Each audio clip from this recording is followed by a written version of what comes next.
Hey guys, Heretic You here with another battle report. This is actually part 2 of a 30 soulstone scrap between Molly, played by me, and the Victorias, played by Jake. So we were actually shooting each activation. So for new players, you'll get an idea of what actually how the game is played. And for you pros out there, you could point out all the dumb mistakes that we made. So without further ado, let's go on to the battle. So here we are, the initiative flip of turn 2. So Jake flips 11, I flip a 10. I decide to burn a soulstone because I really want that activation, and of course it doesn't pay off. Here we are at the first activation. Jake wastes no time and starts with the Victorias. He companions them. He walks one forward and then uses the Sisters in Spirit action to slingshot the other. So he's got the Rogue Necromancy right in his sights and my Dead Doxy. Then with his last action, because he has a melee expert, targets the Dead Doxy. So even at a negative twist, his low damage is enough to kill the Dead Doxy. In this case, I use the Dead Doxy's slow to die action to perform final performance and swap her and Madame Sybil. So the Dead Doxy heals 1 and Madame Sybil takes 2 for the action.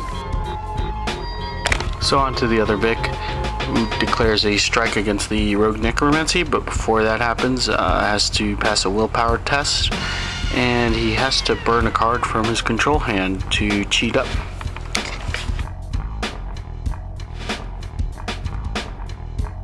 So on the strike, he gets a positive twist, which is why he's flipping 2 cards. I flip a godlike 1, so I'm going to have to cheat. So I cheat up as high as I can, which is still not enough to beat Jake's total, but will make him flip extra cards as negative twists. From what grave did I come? So with his second action, he's going to strike the Rogue Necromancy again. This time I do a little bit better and flip a 13.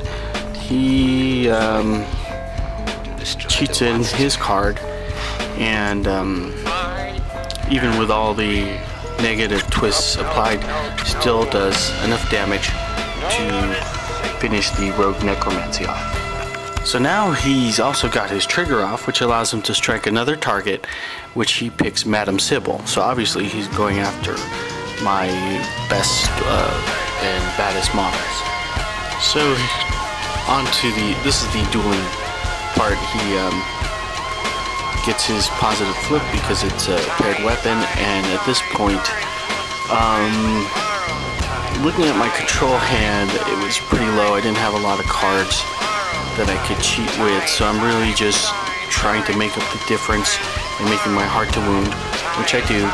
He has -3 on his flip, but flips a red joker and does 11 points of damage to Madame Sybil. So she's down. She does get her slow to die action, which I declare a strike against the Victoria, who struck me down, and I flip 12 there. So he's gonna have to go to his hand and cheat. He cheats just to put a negative twist on me. So I do a couple points of damage back, but I've lost Madame Sybil in the process. You can see all the corpse counters there, and he flips a black joker on his last attack on the bell.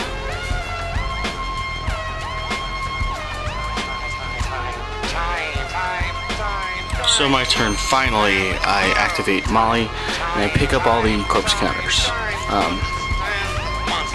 So at least I'm getting that scheme. Now, for her second action, I use a 0 action spell called Undead Construction. So if you're wondering why I didn't cheat a lot earlier in this round, I was holding on to my crows. So there I cheated it, and I decide to reanimate Madame Sybil because I think that she needs a second chance to redeem herself.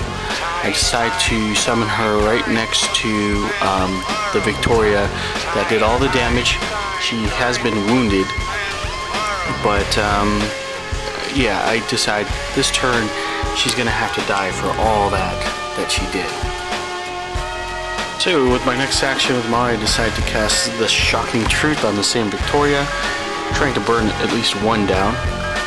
I flip an 8, but I really want to do some damage to her, so I Soulstone cheat, which means that I can add that 12 and 8 together to my casting total. So Jake decides that he has to do the same in order to prevent damage. However, it was not high enough, so I still won the duel, but it was a tie, so I had a -2 twist, which means I'm flipping 3 cards, as you can see there, picking the lowest, which did 2 damage to that Vic. So Jake activates his Trapper, who declares a shot at the Necro machine over there. So onto the attack flip. He's out of control cards at this point, so my 12 of Crows definitely successfully defends. So he will take another pop shot, which again I successfully defend. So my turn, I activate Madame Sybil. Because she was summoned this turn, she actually loses an action point, so she couldn't flurry. So I just do a simple strike with the Riding Crop, cheat in a 10 of Crows to get my Rot trigger off. At this point, Jake decides to burn a Soulstone because he's out of control cards, and successfully defends. So Jake's turn, he activates his Ronin, who double walks into melee range of Madame Sybil. Now, he declares a strike, which means he has to take a terrifying test. So he fails it and has no control cards to cheat. So his Ronin now double walks to the closest table edge. So onto my Rotten Bell, who declares a strike on the Vic and wins the duel, but is at a -1 twist. I flip a red Joker, even with a -1 twist, so that's my -1 twist. The red Joker allows me to flip an additional damage card, so I do 6 or 7 wounds to the Victoria, killing her with the first strike out of the gate from the Rotten Bell. Her second action, she tries to cast Lure, but fails it. So then we have a quick double walk by the 10-10 brother.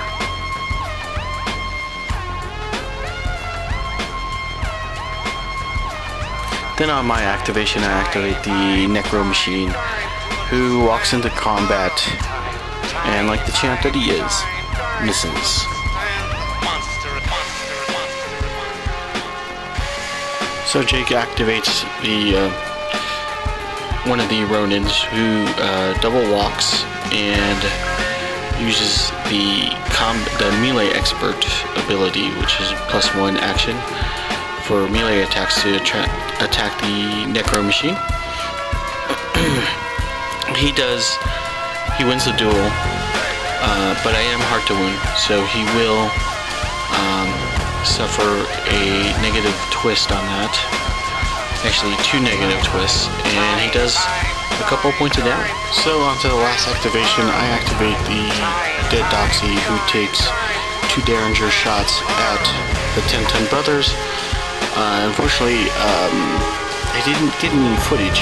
As the game got more exciting and more chaotic, we sometimes missed filming the attack and defense slips and that sort of thing. So I apologize.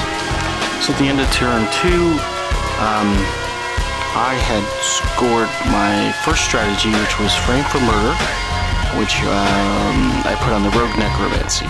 So framing the victorious for that death.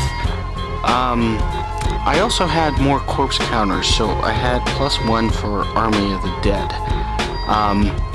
And I was halfway to contain power. No victory points there. So my total is 3. And for the outcasts, they have scored first blood by killing the Rogue Necromancy and Madame Sybil. So they got 2 VP for that. Our Soul Stone count is even. I spent 2 this turn, and so did Jake. So we have 3 apiece. And no evidence counters have been destroyed. So our score so far is Resurrection is 3, Outcast 2. Stay tuned for turn 3 coming up soon.